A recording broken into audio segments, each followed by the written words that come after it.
할렐루야. 5월 12일 2022년 목요 새벽 예배를 시작하겠습니다. 우리 성도님들 건강하시죠? 오늘은 날씨가 제법 쌀쌀합니다. 늘 유의하시기 바랍니다. 자, 오늘 제목으로는요. 교회 안의 송사의 문제. 그리고요. 본문은 고린도전서 6장 1절에서 11절까지가 되겠습니다. 잠깐 기도하죠. 귀하신 아버지 하나님 감사합니다. 오늘도 하나님께서 저희들과 함께 하심을 통해서 하나님의 말씀으로 다시 한번 저희들이 새롭게 하게 하시니 감사를 드립니다. 오늘도 주님께서 하시는 그 말씀을 저희들 마음속에 담고 또 우리 생을 살아가는데 중요한 지침으로 저희들이 성령의 인도를 받기를 원합니다. 예수님의 이름으로 간절히 기도드렸습니다. 아멘. 6장 1절에서 11절 봉독하겠습니다. 너희 중에 누가 다른 이와 더불어 다툼이 있는데 구태여 불의한 자들 앞에서 고발하고 성도 앞에서 하지 아니하느냐? 성도가 세상을 판단할 것을 너희가 알지 못하느냐? 너희도 너희에게 판단을 받겠거든. 지극히 작은 일 판단하기를 감당하지 못하겠느냐? 우리가 천사를 판단할 것을 너희가 알지 못하느냐? 그러하거든 하물며 세상 일이랴. 그런즉 너희가 세상 사건이 있을 때에 교회에서 경히 여김을 받는 자들을 세우느냐? 내가 너희를 부끄럽게 하려 하여 이 말을 하노니 너희 가운데 그 형제의 일을 판단할 만한 지혜 있는 자가 이같이 하나도 없느냐? 형제가 형제와 더불어 고발할 뿐더러 믿지 않은 자들 앞에서 하느냐? 너희가 피차 고발함으로 너희 가운데 이미 뚜렷한 허물이 있나니 차라리 불의를 당하는 것이 낫지 아니하며 차라리 속는 것이 낫지 아니하냐? 너희는 불의를 행하고 속이는구나. 그는 너희 형제로다. 불의한 자가 하나님의 나라를 유업으로 받지 못할 줄을 알지 못하느냐? 미혹을 받지 말라. 음행하는 자나 우상하는 자, 우상 숭배하는 자나 간음하는 자나 탐색하는 자나 남색하는 자나 도적이나 탐욕을 부리는 자나 술 취하는 자나 모욕하는 자나 속여 뺏는 자들은 하나님의 나라를 유업으로 받지 못하리라.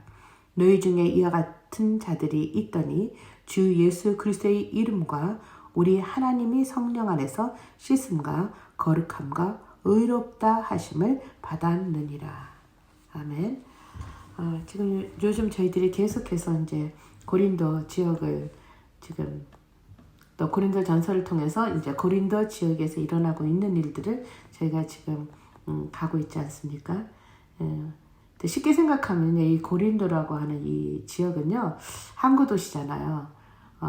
그러니까 어찌 보면 여기 미국의 샌프란시스코 같은 데가 아닌가 그런 생각이 들어져요. 샌프란시스코도 항구 도시잖아요. 그것도 미국에서 세계에서도요 가장 이렇게 부패한 그런 지역이라고 얘기들을 듣는데요. 어찌됐든 이 항구 도시에는 많은 사람들의 왕래와 물질 그런 것들이 많이 있죠. 그래서 어떻게 보면 사람들은 그 돈의 흐름에 따라 강한 그 쩐의 전쟁이라고 할까요? 그래서요 그것으로 빚어진 물욕과 유욕으로 각종 우상 숭배와 음행 그것뿐만 아니라 자신들이 갖고 있는 세상적인 지혜로 교만까지 가득한 그러한 지역의 색깔을 갖고 있다고 그렇게 학자들은 얘기하고 있습니다. 어쨌든 바울은 그 성도 사이에 발생된 분쟁을 가지고 얘기하고 있죠. 세상 법정에 가지고가 송사를 하는 그런 우를 범하는 자들에 대한 경고의 형태로 이야기를 하고 있습니다. 물론 우리가 이러한 송사가 있을 수는 있어요. 그렇죠?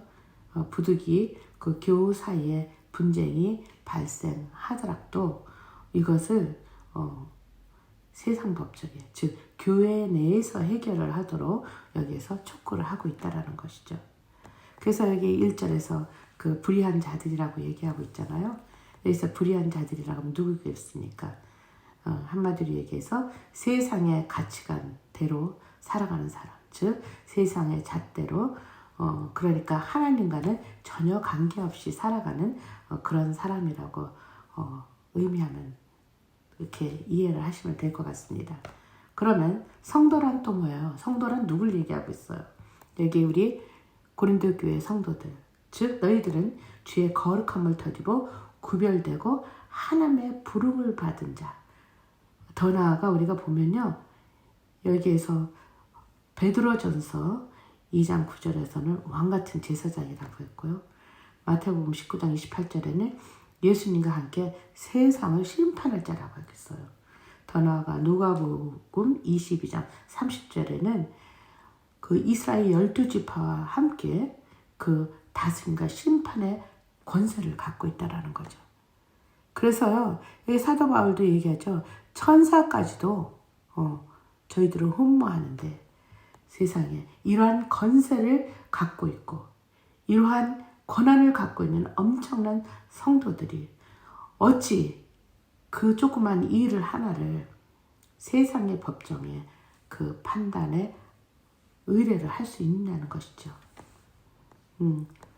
그래서 여기에서 그 사도 바울은 교회 공동체에 속한 성도 각자는 그리스도의 피로 씻음과 거룩함을 입은 자들로 장차는 성경의 진리로 한마디로 얘기해서 세상을 판단해야 할 자들인데 그것 또한 여기 지금 망각하고 있다고 지금 그렇게 얘기를 하고 있는 거예요.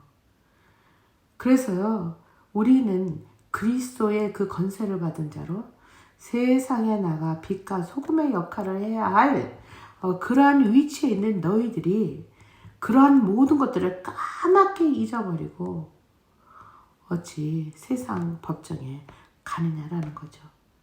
그래서 사도 바울로서는 참으로 그 답답한 심정에 이들에게 이제 경고를 안 할 수가 없다라는 것이죠.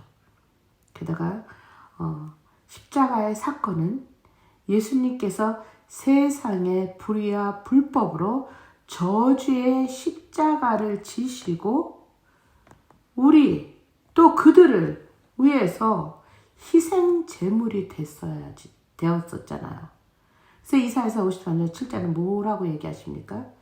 도살장으로 끌려가는 그 가면서도 말 한마디를 하지 않는 거죠.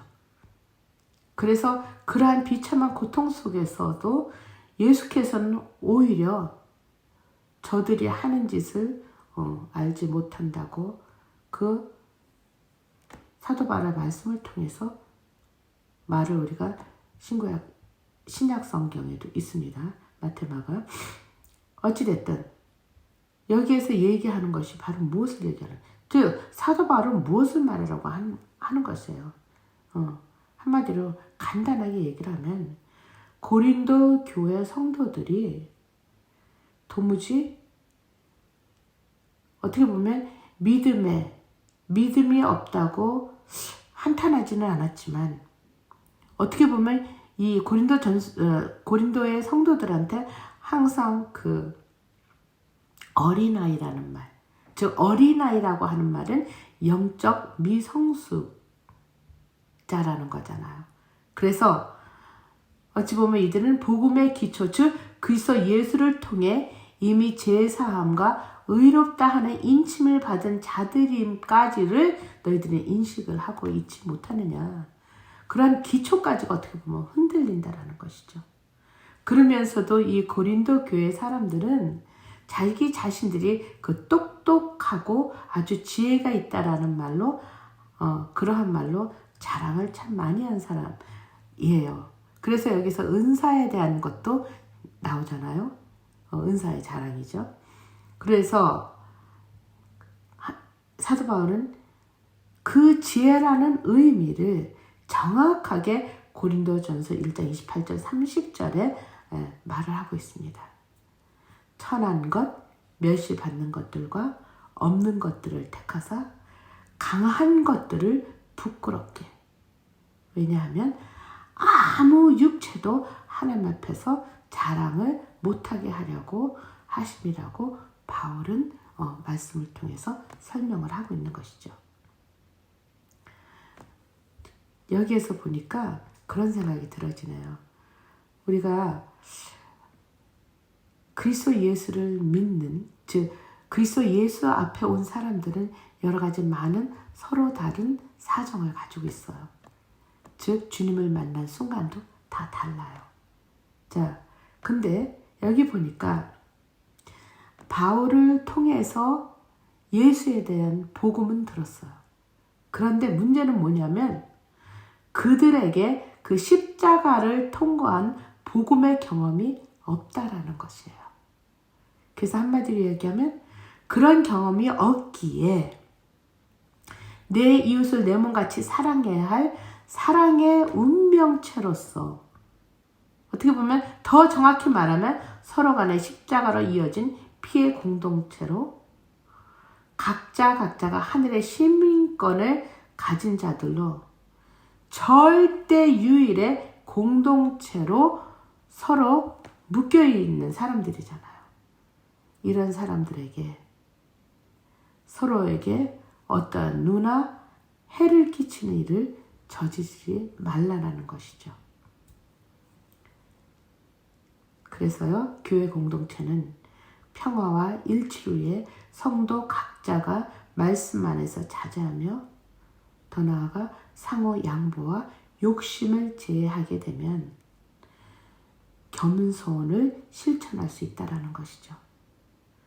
그렇게 되면 겸손과 또 겸비하는 신앙을 갖게 되면 그런 신앙생활 속 안에 있다고 한다면 여기에서 얘기하는 불의하며 음행하고 우상숭배, 간음, 탐색, 또 여기 남색, 도적, 탐욕, 술 취하는 자, 또 여기 한 가지 더 모욕하는 자요. 그 다음에 속여 뺏는 자들.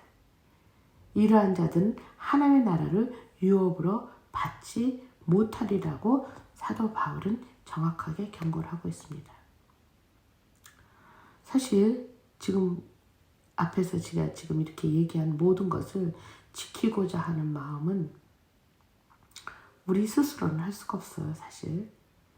그래서요, 하나님을 사랑하여 그 부르심에 합당한 거룩한 자가 되어, 즉 매일매일 성화의 과정을 거쳐가며 내가 순결하고 성실하고 신실한 하나님의 사람이 되려고 하는 그런 의지와 그러한 순종의 자세가 있어야 된다는 것이죠.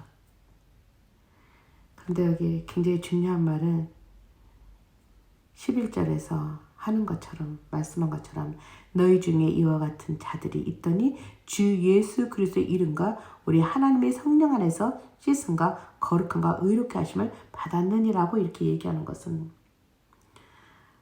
그렇다 할지라도, 그러한 죄를 졌다 할지라도 예수를 그리스도로 믿고 순종하는 자들에 대한 소망의 주 예수 그리스도의 이름, 그 이름을 믿고 우리 하나님의 성령 안에서 씻음과 거룩함과 의롭다 하심을 받았다고 여기에서는 과거형을 쓰고 있어요. 받았느니라고요. 다시 말하면 십자가의 은혜에 대한 확신을 시키고 있는 것이죠. 그래서요, 여기에서 누가 무엇을 갖고 누가 내 것을 취했고 이런 여러 가지들, 또 누가 나를 헐뜯었고 이런 많은 가정들을 이렇게 볼 때요, 우리가 큰 픽처를 보면 결코 성도는 지금 내가 앓고 있는 이 문제를 통해서 나는 모든 것을 잃은 것 같고 나는 모든 것에 나만 상처를 받고 고통을 받는 것 같지만은 하나님의 그 큰 그림으로 볼 때는 결국은 손해를 보지 않는다는 그러한 여유롭고 풍성한 마음이 필요하다는 거예요. 그래서 이러한 마음으로 계속 우리가 살다 보면은 오늘 사도 바울이 말한 교회 내의 모든 문제를 통해서 세상의 법정으로 가지고 가지 않아도 되고요. 또 그렇게 되면은 이 아름다운 자세와 마음의 태도를 계속 갖게 된다고 한다면 저희 스스로가 하나님이 주신 풍성함에 거할 수 있다는 것입니다. 그래서 억울해하고 안타까워하고 발을 동동 구르지 마시고요. 큰 숨을 한번 내쉬고 하늘을 바라보시고요. 하나님 앞에 이래도 저래도 감사하다고 크게 소리질러 한번 말씀하는 귀한 하루가 됐으면 좋겠습니다. 기도하겠습니다. 귀하신 아버지 하나님 감사합니다. 참 저희들은 매일 하나님 말씀을 읽으며 또 들으며 또 실천하고자 하지만 저희들을 깨는 그러한 사단의 계교, 마귀를 통해서 저희들 얼마나 속고 저희들이 비참해질 때가 많은지 이 시간 다시 한번 성령의 강력한 힘으로 저희들을 붙들어 달라고 주님 앞에 간구하옵나이다. 우리 주 예수님의 이름으로 간절히 기도드렸옵나이다. 아멘. 이제는 우리를 죽음에서 구해주신 그리스도 예수의 은혜와 하나님이 저희들을 너무도 안타깝고 또 저희들을 안아주시는 그 넓은 품, 그 하나님의 사랑과 저희들 매일매일 승리하도록 하나님께서 주신 그 보혜사 성령의 놀라우신 교통과 감화 감동이 오늘도 이 시간 하나님의 말씀을 듣고 다시 한번 주님을 생각하는 우리 아름다운 교회 모든 성도님들과 그리고 이 말씀을 같이 나누는 모든 당신의 자녀들을 위해 영원히 함께 하옵시기를 간절히 축원하옵나이다. 아멘.